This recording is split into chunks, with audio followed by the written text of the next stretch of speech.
ಸ್ನೇಹಿತರೆ, ಮೀಡಿಯಾ ಮಾಸ್ಟರ್ಸ್ಗೆ ಸ್ವಾಗತ ಸುಸ್ವಾಗತ. ಗೆಳೆಯರೆ, ರಾಜ್ಯದಲ್ಲಿ ವರುಣನ ಆರ್ಭಟ ಶುರುವಾಗಿದೆ. ನಾನಾ ಕಡೆಗಳಲ್ಲಿ ಜೋರಾಗಿ ಮಳೆ ಬಿದ್ದಿದೆ. ಬೆಂಗಳೂರಲ್ಲಿ ರಾತ್ರಿ ಹೊತ್ತಲ್ಲಿ ಸುರಿತಿರೋ ಮಳೆ ಅವಾಂತರವನ್ನು ಸೃಷ್ಟಿ ಮಾಡ್ತಾ ಇದೆ. ಕೂಲ್ ಸಿಟಿ ಅನ್ನಿಸ್ಕೊಂಡಿದ್ದ ಬೆಂಗಳೂರು ಈ ಬಾರಿ ಬೆಂಕಿ ಥರ ಆಗೋಗಿತ್ತು. ಟೆಂಪ್ರೇಚರ್ 40 ಡಿಗ್ರಿ ದಾಟ್ತಾ ಇತ್ತು. ಒಂದು 4 ಹನಿ ಮಳೆ ಬಿದ್ದರೆ ಊರು ಸ್ವಲ್ಪ ತಣ್ಣಗಾಗತ್ತೆ ಅಂತ ಜನ ಅಂದ್ಕೋತಿದ್ರು. ಈಗ 4 ಹನಿ ಏನು ಧಾರಾಕಾರವಾಗಿ ಮಳೆ ಸುರಿತಾ ಇದೆ. ಆದರೆ ಮಳೆ ಬರೋ ಮೊದಲು ತಗೋಬೇಕಾದ ಮುಂಜಾಗ್ರತಾ ಕ್ರಮಗಳನ್ನು BBMP ತಗೊಂಡಿಲ್ಲ. ಹೀಗಾಗಿ ರಸ್ತೆ ತುಂಬ ನೀರು ನಿಂತ್ಕೋತಾ ಇದೆ. ಮರಗಳ ಕೊಂಬೆಗಳು ಮುರ್ಕೊಂಡು ಬೀಳ್ತಾ ಇವೆ. BBMP ಹಣೆ ಬರಹ ಇದ್ದಿದ್ದೆ, ಆದರೆ ಮಳೆ ಬರ್ತಾ ಇದೆ ನೋಡಿ, ಅದೇ ಒಂಥರ ನೆಮ್ಮದಿ. ಗೆಳೆಯರೆ, ಈ ಬಾರಿ ಬೆಂಗಳೂರಿನ ಉಷ್ಣಾಂಶ ಏರಿಕೆ ಆಗ್ತಾ ಇದ್ದ ರೀತಿ ಇತ್ತಲ್ಲ, ಅದು ಸಾಕಷ್ಟು ಪ್ರಶ್ನೆಗಳಿಗೆ ಕಾರಣ ಆಗಿದ್ದು ಸುಳ್ಳಲ್ಲ. ಬೆಂಗಳೂರು ಬೇಸಿಗೆಯಲ್ಲಿ ಕೂಡ ಒಂದು ಕಾಲದಲ್ಲಿ ಕೂಲಾಗೇ ಇರ್ತಾ ಇತ್ತು. ಆದರೆ ಈ ಬಾರಿ ತೀರಾ ರಾಯಚೂರು, ಕಲಬುರಗಿಗಳಿಗೆ ಸರಿಸಮಾನವಾಗಿ ತಾಪಮಾನ ಏರಿಕೆಯನ್ನು ನೋಡ್ತಾ ಹೋಯ್ತಲ್ಲ, ಅದಕ್ಕೆ ಕಾರಣ ಏನು? ನಮ್ಮಲ್ಲಿ ಹೆಚ್ಚಾಗ್ತಾ ಇರೋ ವಾಹನಗಳ ಪೊಲ್ಯೂಷನ್, ಮರ ಗಿಡಗಳು ಕಡಿಮೆ ಆಗ್ತಾ ಇವೆ ಅನ್ನೋದಾ? ಇಷ್ಟಕ್ಕೂ ಬೆಂಗಳೂರು ಕೂಲ್ ಸಿಟಿ ಅಂತ ಅನ್ನಿಸ್ಕೊಳ್ತಾ ಇದ್ದದ್ದಕ್ಕಿದ್ದ ಕಾರಣ ಏನು? ಈ ನಗರ ಸಮುದ್ರ ಮಟ್ಟಕ್ಕಿಂತ 900 ಮೀಟರ್ ಎತ್ತರದಲ್ಲಿದೆ ಅನ್ನೋದಾ? ಯಾವ ಕಾರಣಕ್ಕೆ ಬೆಂಗಳೂರಿಗೆ ಕೂಲ್ ಸಿಟಿ ಅನ್ನೋ ಪಟ್ಟ ಇತ್ತು? ಈ ಪ್ರಶ್ನೆಗಳಿಗೆ ಉತ್ತರ ಹುಡುಕ್ತಾ ಹೋಗ್ತಾ ಇದ್ದ ಹಾಗೆ ಅಲ್ಲೊಂದು ಕುತೂಹಲಕಾರಿ ಮಾಹಿತಿ ನನ್ನ ಕಣ್ಣಿಗೆ ಬಿತ್ತು. ಬೆಂಗಳೂರಲ್ಲಿ ಹವಾಮಾನ ಕೂಲ್ ಆಗಿರೋದಕ್ಕೆ, ಇಲ್ಲಿ ಸಾಮಾನ್ಯಕ್ಕಿಂತ ಹೆಚ್ಚು ಮಳೆ ಆಗೋದಕ್ಕೆ ಹಾಗೂ ಸಂಜೆ ಹೊತ್ತಲ್ಲೇ ಮಳೆ ಸುರಿಯೋದಕ್ಕೆ ಕಾರಣವಾಗ್ತಾ ಇರೋದು ಪಶ್ಚಿಮ ಘಟ್ಟದಲ್ಲಿನ ಅದೊಂದು ಪ್ರದೇಶ. ಒಂದು ವೇಳೆ ಆ ಸ್ಥಳ ಅಲ್ಲಿ ಇಲ್ಲದೆ ಹೋಗಿದ್ದಿದ್ರೆ ಬೆಂಗಳೂರು ಖಂಡಿತ ಇಷ್ಟೊಂದು ಸುಭಿಕ್ಷವಾಗಿ ಇರ್ತಾ ಇರಲಿಲ್ಲವೇನೋ ಅನಿಸುತ್ತೆ. ಹಾಗಾದರೆ ಯಾವುದು ಆ ಪ್ರದೇಶ? ಅಲ್ಲಿನ ಮಹತ್ವ ಎಂಥದ್ದು? ಅದಕ್ಕೆ ವಿಜ್ಞಾನ ಏನು ಹೇಳುತ್ತೆ ಅನ್ನೋದ್ರ ಬಗ್ಗೆ ಒಂದಷ್ಟು ಮಾಹಿತಿಯನ್ನು ನಾವಿಲ್ಲಿ ನೋಡೋಣ. ಗೆಳೆಯರೆ, ಮಾನ್ಸೂನ್ ಈ ಪದ ಭಾರತೀಯರ ಕಿವಿ ಮೇಲೆ ಬೀಳ್ತಿದ್ದ ಹಾಗೆ ಅವರಲ್ಲಿನ ಹುಮ್ಮಸ್ಸು ಹೆಚ್ಚಾಗುತ್ತೆ. ಯಾಕೆಂದರೆ ಮಾನ್ಸೂನ್ ಮಾರುತಗಳು ಮಳೆ ತರುತ್ತವೆ. ಮುಂಗಾರಿನ ಆಗಮನದ ನಿರೀಕ್ಷೆಯಲ್ಲಿರೋ ಕೋಟ್ಯಂತರ ಮಂದಿ ಆ ಕ್ಷಣದ ಆಗಮನಕ್ಕಾಗಿ ಕಾದು ಕೂತಿರ್ತಾರೆ.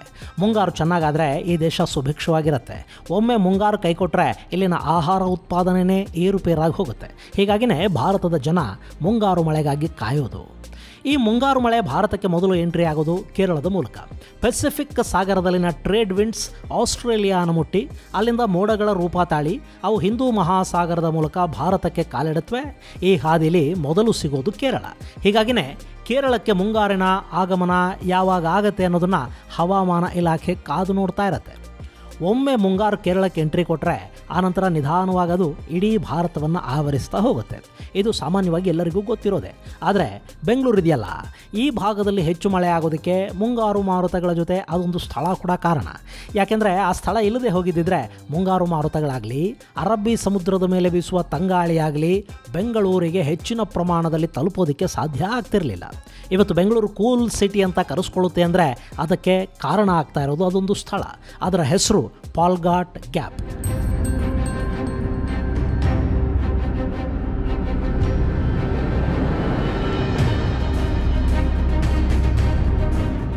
ಗೆಳೆಯರೆ, ಪಶ್ಚಿಮ ಘಟ್ಟದಲ್ಲಿರೋ ಈ ಗ್ಯಾಪ್ ಯಾವಾಗ ಕ್ರಿಯೇಟ್ ಆಯಿತು ಅನ್ನೋದ್ರ ಬಗ್ಗೆ ಸಾಕಷ್ಟು ಪ್ರಶ್ನೆಗಳು ಇವತ್ತಿಗೂ ಕೂಡ ಹಾಗೆ ಉಳ್ಕೊಂಡಿವೆ. ಆದರೆ ಈ ಗ್ಯಾಪ್ ಕರಾವಳಿ ಮತ್ತು ಬಯಲು ಸೀಮೆಯನ್ನು ಬೆಸೆಯೋದಕ್ಕೆ ಸಾಕಷ್ಟು ಸಹಕಾರಿ ಅಂತೂ ಆಗಿದೆ. ಇಲ್ಲಿ ಈ ಗ್ಯಾಪ್ ಹೇಗೆ ಕ್ರಿಯೇಟ್ ಆಯಿತು ಅನ್ನೋದನ್ನು ನೋಡೋದಕ್ಕೂ ಮುನ್ನ ಈ ಗ್ಯಾಪ್ ಇರೋ ಪಶ್ಚಿಮ ಘಟ್ಟದ ಬಗ್ಗೆ ಹಾಗೂ ಮಾನ್ಸೂನ್ ಸಮಯದಲ್ಲಿ ಪಶ್ಚಿಮ ಘಟ್ಟದ ಪಾತ್ರದ ಬಗ್ಗೆ ನಾವು ಒಂದಷ್ಟು ಮಾಹಿತಿಯಲ್ಲಿ ತಿಳ್ಕೋಬೇಕು. ಪಶ್ಚಿಮ ಘಟ್ಟಗಳು ಭಾರತದ ಪಶ್ಚಿಮ ಕರಾವಳಿಯಲ್ಲಿ ಕಂಡುಬರುತ್ತವೆ. ಗುಜರಾತ್ನಿಂದ ಪ್ರಾರಂಭ ಆಗಿ ಕೇರಳ ಹಾಗೂ ತಮಿಳುನಾಡಿನ ತುದಿಯವರೆಗೆ ಇವು ಸುವಿಶಾಲವಾಗಿ ಹಬ್ಬಿಕೊಂಡಿವೆ.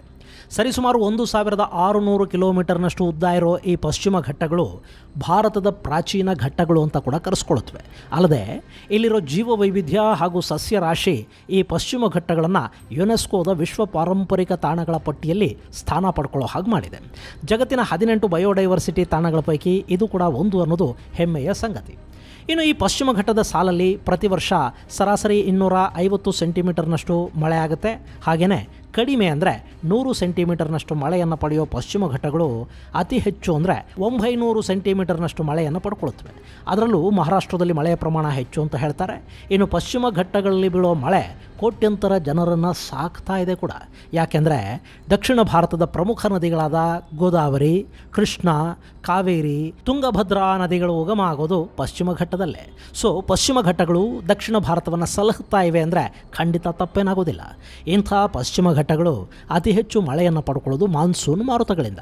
ಯಾಕೆಂದರೆ ಅರಬ್ಬಿ ಸಮುದ್ರದ ಕಡೆಯಿಂದ ಬರುವ ಮಾರುತಗಳನ್ನು ಪಶ್ಚಿಮ ಘಟ್ಟಗಳು ತಡೆಯುತ್ತವೆ ಹಾಗೂ ಅಲ್ಲಿ ಹೆಚ್ಚು ಮಳೆ ಆಗೋ ಹಾಗೆ ಮಾಡುತ್ತವೆ. ಅದನ್ನು ಮೀರಿ ಬರುವ ಮಾರುತಗಳು ಬಯಲು ಸೀಮೆಗೆ ಮಳೆಯನ್ನು ಸುರಿಸುತ್ತವೆ. ಸೊ ಬಯಲು ಸೀಮೆಯಲ್ಲಿ ಹೆಚ್ಚು ಮಳೆ ಆದರೆ ಆ ವರ್ಷ ಪಶ್ಚಿಮ ಘಟ್ಟಗಳಲ್ಲಿ ತುಂಬಾ ಮಳೆ ಆಗಿರುತ್ತೆ. ಸಾಮಾನ್ಯವಾಗಿ ಪಶ್ಚಿಮ ಘಟ್ಟಗಳು ಮಳೆ ಮಾರುತಗಳನ್ನು ತಡೆಯುತ್ತವೆ.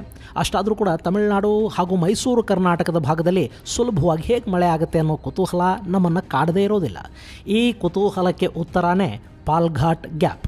ಗೆಳೆಯರೆ, ನೀವಿಲ್ಲಿ ಮ್ಯಾಪಲ್ಲಿ ನೋಡ್ತಾ ಇದ್ದೀರಲ್ಲ, ಇವು ನೀಲಗಿರಿ ಘಟ್ಟಗಳು. ಇದರ ದಕ್ಷಿಣಕ್ಕಿರೋದು ಅಣ್ಣಾಮಲೈ ಘಟ್ಟಗಳು. ಇವೆರಡರ ನಡುವೆ ಕಡಿಮೆ ಅಂದರೂ 25 ಕಿಲೋಮೀಟರ್ಗಳ ಅಂತರ ಇದೆ. ಅಂದರೆ ಈ ಎರಡೂ ಘಟ್ಟಗಳ ನಡುವೆ 25 ಕಿಲೋಮೀಟರ್ಗಳಷ್ಟು ಅಗಲ ಪ್ರದೇಶದಲ್ಲಿ ಯಾವುದೇ ಬೆಟ್ಟಗಳಾಗಲಿ, ಗುಡ್ಡಗಳಾಗಲಿ, ಪರ್ವತಗಳಾಗಲಿ ಇಲ್ಲ. ಅಲ್ಲಿ ಬಯಲಿದೆ. ನಾವು ದಕ್ಷಿಣ ಭಾರತದ ಬಯಲು ಸೀಮೆಯವರು ಯಾವುದೇ ಘಟ್ಟವನ್ನು ಇಳಿಯದೆ ಪಶ್ಚಿಮದ ಕರಾವಳಿಯ ತೀರವನ್ನು ಸೇರಬೇಕು ಅಂದರೆ ನಮಗಿರೋದು ಇದೊಂದೇ ದಾರಿ. ಸೊ ಪಶ್ಚಿಮ ಘಟ್ಟಗಳ ನಡುವೆ ಉಂಟಾಗಿರುವ ಈ ಪ್ರದೇಶವನ್ನು ವೆಸ್ಟರ್ನ್ ಘಾಟ್ ಗ್ಯಾಪ್ ಅಂತ ಕರೀತಾರೆ. ಈ ಸ್ಥಳ ಪಾಲ್ಘಾಟ್ ಬಳಿ ಇರೋದರಿಂದ ಇದನ್ನು ಪಾಲ್ಘಾಟ್ ಗ್ಯಾಪ್ ಅಂತ ಕೂಡ ಕರೆಯಲಾಗುತ್ತೆ. ಈ ಪಾಲ್ಘಾಟ್ ಗ್ಯಾಪ್ ಸೃಷ್ಟಿಯಾಗೋದಕ್ಕೆ ಹಲವಾರು ಕಾರಣಗಳನ್ನು ಸಂಶೋಧಕರು ಹಾಗೂ ವಿಜ್ಞಾನಿಗಳು ಕೊಡ್ತಾರೆ. ಅದರಲ್ಲಿ ಒಂದು, ಲಕ್ಷಾಂತರ ವರ್ಷಗಳ ಹಿಂದೆ ಪಶ್ಚಿಮ ಘಟ್ಟಗಳಲ್ಲಿ ಹುಟ್ಟಿ ಅರಬ್ಬಿ ಸಮುದ್ರವನ್ನು ಸೇರ್ತಾ ಇದ್ದ ನದಿಗಳು ಇಲ್ಲಿ ಭೂಕುಸಿತವನ್ನು ಉಂಟು ಮಾಡಿದ ಕಾರಣಕ್ಕೆ ಈ ಗ್ಯಾಪ್ ಕ್ರಿಯೇಟ್ ಆಗಿರಬಹುದು ಅನ್ನೋದು.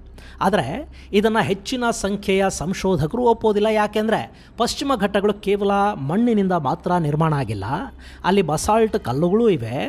ಸೊ ಇಷ್ಟೊಂದು ದೊಡ್ಡ ಗ್ಯಾಪ್ ಒಂದು ಕೇವಲ ನೀರಿನ ಹರಿವಿನಿಂದ ಮಾತ್ರ ಸೃಷ್ಟಿಯಾಗೋದಕ್ಕೆ ಸಾಧ್ಯ ಇಲ್ಲ ಅನ್ನೋದು ಅವರ ವಾದ. ಇನ್ನು ಎರಡನೇದಾಗಿ 55ರಿಂದ 80 ಕೋಟಿ ವರ್ಷಗಳ ಹಿಂದೆ ಕ್ಷುದ್ರ ಗ್ರಹವೊಂದರ ಹೊಡೆತದಿಂದ ಈ ಗ್ಯಾಪ್ ಸೃಷ್ಟಿಯಾಗಿರ್ಬೋದು ಅಂತ ಕೂಡ ಹೇಳ್ತಾರೆ. ಯಾಕೆಂದರೆ ಈ ಗ್ಯಾಪ್ ಇದೆಯಲ್ಲ, ಇದು ಕಾವೇರಿ ಕಾರ್ಟರಲ್ಲಿದೆ ಅಂತ ಸಂಶೋಧಕರು ಹೇಳ್ತಾ ಇದ್ದಾರೆ. ಕಾವೇರಿ ಕಾರ್ಟರ್ ಪಶ್ಚಿಮ ಘಟ್ಟಗಳಿಂದ ಹಿಡಿದು ತಮಿಳುನಾಡಿನ ಮಧ್ಯಭಾಗದವರೆಗೆ ಹಬ್ಬಿದೆ. ಸೊ ಕ್ಷುದ್ರ ಗ್ರಹದ ಕಾರಣದಿಂದ ಇಲ್ಲಿ ಕಾರ್ಟರ್ ಅಂದರೆ ಕುಳಿ ನಿರ್ಮಾಣ ಆದ ಸಂದರ್ಭದಲ್ಲೇ ಈ ಗ್ಯಾಪ್ ಕೂಡ ಕ್ರಿಯೇಟ್ ಆಗಿರಬಹುದು ಅನ್ನೋದು ಒಂದು ನಂಬಿಕೆ. ಇನ್ನು ಮೂರನೆಯದಾಗಿ ಫ್ರೆಂಚ್ ಜಿಯಾಲಜಿಸ್ಟ್ಗಳಾದ ಯೂರಿ ಗನ್ನೆಲ್ ಮತ್ತು ಡೇವಿಡ್ ಹಾರ್ಬರ್ 2008ರಲ್ಲಿ ಒಂದು ಸಂಶೋಧನಾ ವರದಿಯನ್ನು ಪ್ರಕಟ ಮಾಡಿದರು.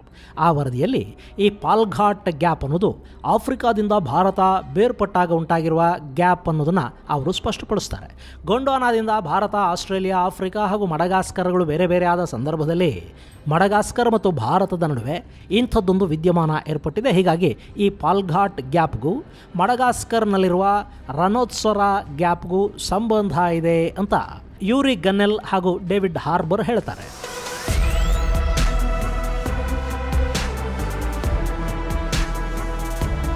ಮಡಗಾಸ್ಕರ್ನಲ್ಲಿರುವ ಅಂಗಾವೋ ಮೌಂಟೇನ್ಗಳು ಹಾಗೂ ಪಶ್ಚಿಮ ಘಟ್ಟಗಳು ಒಂದಕ್ಕೊಂದು ಬೆಸ್ಕೊಂಡಿದ್ವು. ಆ ಬಳಿಕ ಮಡಗಾಸ್ಕರ್ ಹಾಗೂ ಭಾರತಗಳು ಬೇರ್ಪಟ್ಟಾಗ ಅಂಗಾವೋ ಮೌಂಟೇನ್ಗಳು ಮಡಗಾಸ್ಕರಲ್ಲಿ ಉಳ್ಕೊಂಡ್ರೆ ಪಶ್ಚಿಮ ಘಟ್ಟಗಳು ಭಾರತದ ಕಡೆಗೆ ಬಂದವು. ಇವತ್ತಿಗೂ ಕೂಡ ಎರಡೂ ಪ್ರದೇಶಗಳಲ್ಲಿನ ಜೀವ ವೈವಿಧ್ಯದಲ್ಲಿ ಸಾಕಷ್ಟು ಸಾಮ್ಯತೆಯನ್ನು ನಾವು ಕಾಣೋದಕ್ಕೆ ಸಾಧ್ಯ ಆಗ್ತಾ ಇದೆ. ಸೊ ಈ ಗ್ಯಾಪ್ ಕ್ರಿಯೇಟ್ ಆಗಿರೋದು ಭೂಪದರಗಳ ಚಲನೆಯಿಂದ ಅನ್ನೋದು ಈ ಫ್ರೆಂಚ್ ಸಂಶೋಧಕರ ವಾದ. ಒಟ್ಟಲ್ಲಿ ಈ ಗ್ಯಾಪ್ ಕ್ರಿಯೇಟ್ ಆಗಿರೋದ್ರಿಂದ ದಖನ್ ಪ್ರಸ್ಥಭೂಮಿಯ ಒಂದಷ್ಟು ಭಾಗಗಳಿಗೆ ಮಳೆ ಹಾಗೂ ಅತ್ಯುತ್ತಮ ಹವಾಮಾನ ಸಿಗೋದಕ್ಕೆ ಸಾಧ್ಯ ಆಗ್ತಾ ಇದೆ. ಇದರ ಉಪಯೋಗವನ್ನು ಪಡಿತಾ ಇರೋರಲ್ಲಿ ಮೈಸೂರು ಭಾಗದ ಜನ ಮತ್ತು ಬೆಂಗಳೂರಿಗರು ಇದ್ದಾರೆ. ಇದಲ್ಲದೆ ತಮಿಳುನಾಡಿನ ಕೊಯಮತ್ತೂರು, ಪಲ್ಲಾದಂ, ಕಾಂಗೇಯಂ, ಧಾರಾಪುರಂ, ಉದುಮಲಾಗಳು ಕೂಡ ಈ ಗ್ಯಾಪ್ನ ಲಾಭವನ್ನು ಪಡ್ಕೊಳ್ತಾ ಇವೆ. ಇಲ್ಲಿ ಈ ಪ್ರಕ್ರಿಯೆ ಹೇಗೆ ನಡೆಯುತ್ತೆ ಅಂದರೆ, ಸಾಮಾನ್ಯ ದಿನಗಳಲ್ಲಿ ಬೆಂಗಳೂರು ಸೇರಿದ ಹಾಗೆ ಮೈಸೂರು ಭಾಗದಲ್ಲಿ ಮಧ್ಯಾಹ್ನದ ನಂತರ ವಾತಾವರಣ ಕೂಲ್ ಆಗ್ತಾ ಹೋಗುತ್ತೆ. ಇನ್ನು ಈ ಭಾಗದಲ್ಲಿ ಹೆಚ್ಚು ಮಳೆ ಆಗೋದು ಕೂಡ ಸಂಜೆಯ ನಂತರವೇ ಅನ್ನೋದನ್ನು ನಾವು ಮರೆಯೋ ಹಾಗಿಲ್ಲ. ಅದು ಹೇಗೆ ಅಂದರೆ, ಪಶ್ಚಿಮ ಘಟ್ಟಗಳಲ್ಲಿ ಬೀಸುವ ಗಾಳಿ ಈ ಪಾಲ್ಘಾಟ್ನ ಮೂಲಕ ನೀಲಗಿರಿ ಪರ್ವತಗಳನ್ನು ಮುಟ್ಟುತ್ತೆ. ಅಲ್ಲಿ ಮಧ್ಯಾಹ್ನದ ಹೊತ್ತಿಗೆ ತೇವಾಂಶವನ್ನು ಹೊಂದಿರುವ ಗಾಳಿ ಬೀಸಿ ಆ ಪ್ರದೇಶವನ್ನು ತಣ್ಣಗಾಗಿಸುತ್ತೆ. ಕೆಲವೊಮ್ಮೆ ಮಳೆ ಕೂಡ ಅಲ್ಲಾಗಬಹುದು. ಆನಂತರ ಅದೇ ಮಾರುತಗಳು ಮೈಸೂರು ಹಾಗೂ ಚಾಮರಾಜನಗರದ ಮೂಲಕ ಸಂಜೆಯ ಹೊತ್ತಿಗೆ ಬೆಂಗಳೂರನ್ನು ತಲುಪುತ್ತವೆ. ಸೊ ಬೆಂಗಳೂರು ಸಂಜೆ ಹೊತ್ತಿಗೆ ಕೂಲ್ ಆಗಿರುತ್ತೆ. ಈ ಪ್ರಕ್ರಿಯೆಯಲ್ಲಿ ತೇವಾಂಶಯುಕ್ತ ಗಾಳಿ ಸರಿಸುಮಾರು 400 ಕಿಲೋಮೀಟರ್ಗಳಷ್ಟು ಪ್ರಯಾಣವನ್ನು ಮಾಡುತ್ತೆ. ಈ ಕಾರಣದಿಂದ ಬೆಂಗಳೂರಿನ ವಾತಾವರಣ ಇಷ್ಟೊಂದು ಸುಂದರವಾಗಿದೆ ಮತ್ತು ಕೂಲ್ ಆಗಿ ಇರೋದಕ್ಕೆ ಕೂಡ ಸಾಧ್ಯವಾಗ್ತಾ ಇದೆ ಅನ್ನೋದು ಸಂಶೋಧಕರ ಅಭಿಪ್ರಾಯ. ಅಯ್ಯೋ, ಬೆಂಗಳೂರು ಕೂಲ್ ಆಗಿತ್ತಾ, ಈ ಬಾರಿ ರಣ ಬಿಸಿಲಿಗೆ ತತ್ತರಿಸಿ ಹೋದವಲ್ರಿ ಅಂತ ಅಂದ್ಕೊಳ್ಳೋದಕ್ಕೆ ಹೋಗಬೇಡಿ. ಇದು ಈ ಬಾರಿಯ ಎಲ್ ನಿನೋ ಎಫೆಕ್ಟು. ಸಾಕಷ್ಟು ವರ್ಷಗಳಿಂದ ಬೆಂಗಳೂರನ್ನು ಗಮನಿಸ್ತಾ ಇರೋರಿಗೆ ಗೊತ್ತಾಗುತ್ತೆ, ಬೆಂಗಳೂರಲ್ಲಿ ಈ ಪಾಟಿ ಬಿಸಿಲನ್ನು ನಾವು ಕಂಡಿದ್ದು ಬಹುಶಃ ಇದೇ ಮೊದಲ ಬಾರಿ.